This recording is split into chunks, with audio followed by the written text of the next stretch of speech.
Welcome to the deep dive. We sift through the latest research, the important papers, and basically boil it all down for you. Today, we're getting into something pretty exciting in science, a breakthrough that, well, it could really change how discoveries get made. Just think about it for a second. Scientific discovery often hinges on these really complex computer experiments, but actually making the software for them, that part can be incredibly slow. Painstaking even, a real bottleneck. So imagine if that whole process, writing the code, testing it, refining it, getting it to an expert level could be massively sped up by AI. That's exactly what we're diving into today. We're looking at this really groundbreaking system from a new paper.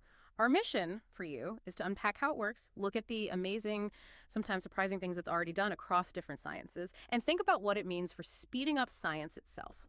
Okay, let's start right there with the basics. What kind of software are we talking about here? What's this AI actually built to create, and why is that type important? Yeah, good starting point. So the researchers call it empirical software. Essentially, it's software that's designed to get the best possible score on some specific measurable quality. Usually that means how well its results match up with, real-world data or observations. And any task you can solve with that kind of software where you can objectively score the outcome, they call that a scorable task. Okay, a scorable task. Solved by empirical software. Got it. And what's really striking, I think, is just how common these scorable tasks are. And how much human brain power usually goes into them. They're absolutely everywhere. Science, applied maths, engineering. They're really at the heart of a lot of scientific work. Think about, say, a satellite trying to spot deforestation. That's empirical software. You judge it by how well it finds the actual tree loss. Right. Makes sense. And it goes deeper.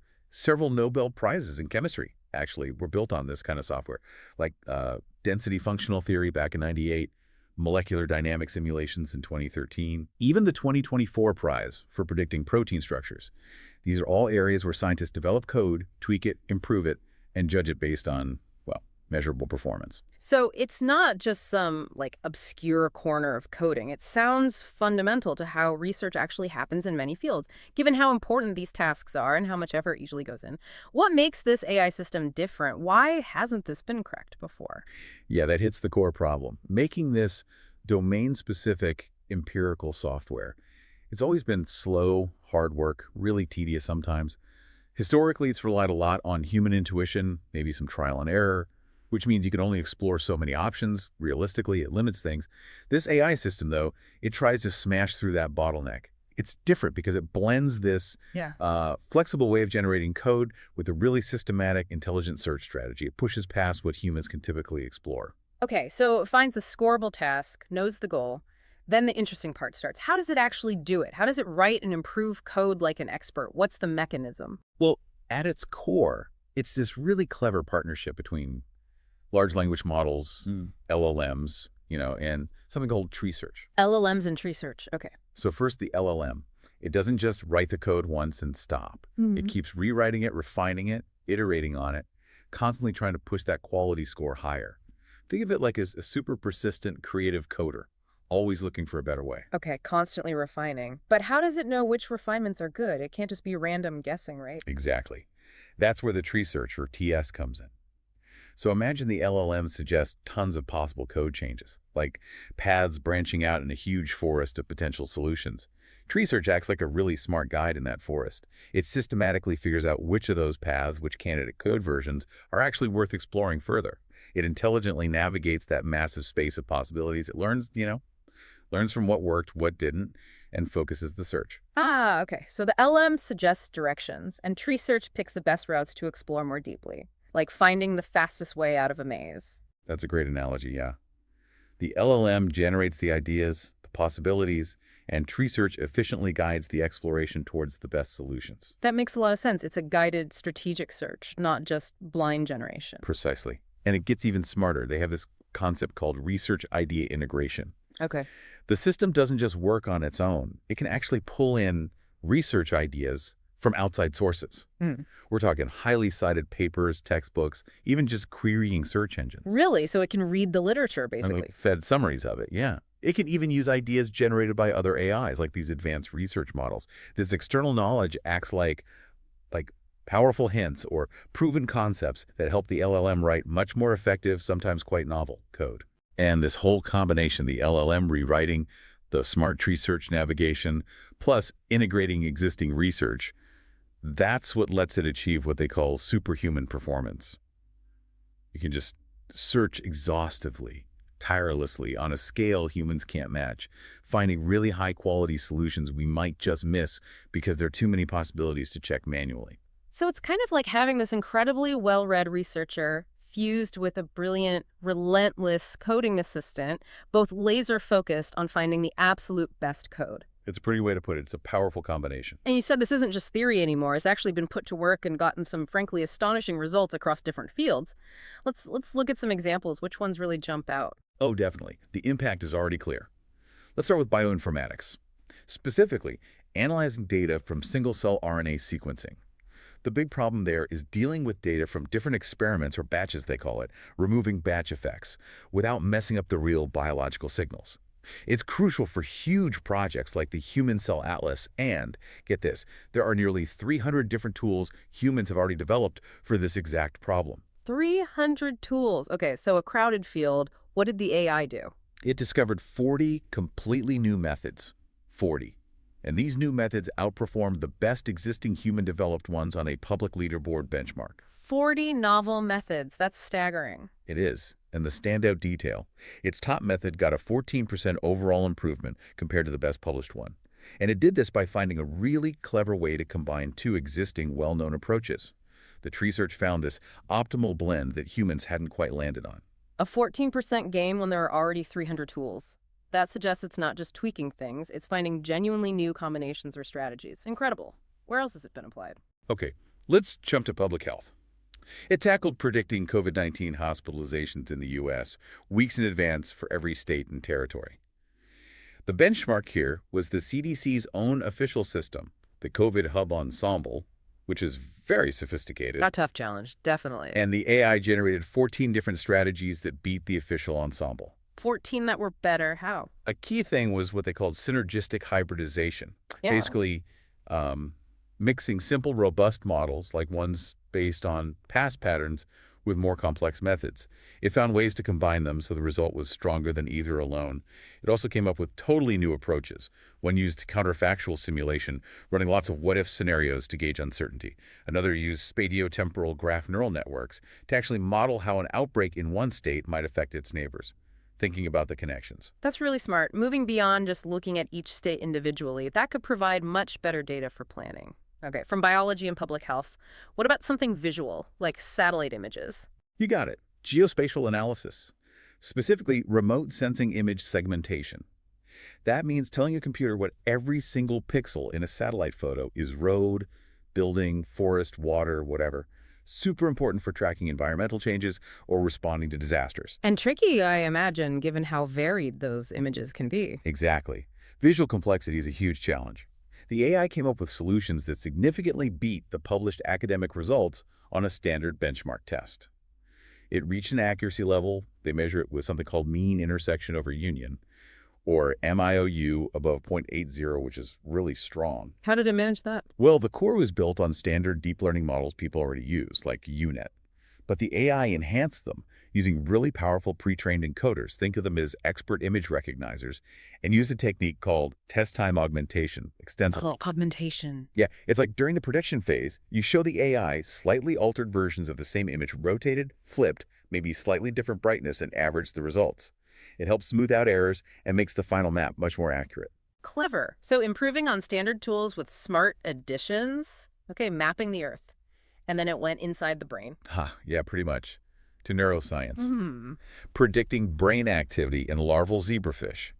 We're talking about predicting the firing patterns of over 70,000 neurons across the whole brain based on video recordings. Yeah. It's incredibly data-intensive and computationally expensive. Sounds it. The AI beat all the other methods, including the best specialized video analysis model. But here's the kicker. It was orders of magnitude faster to train.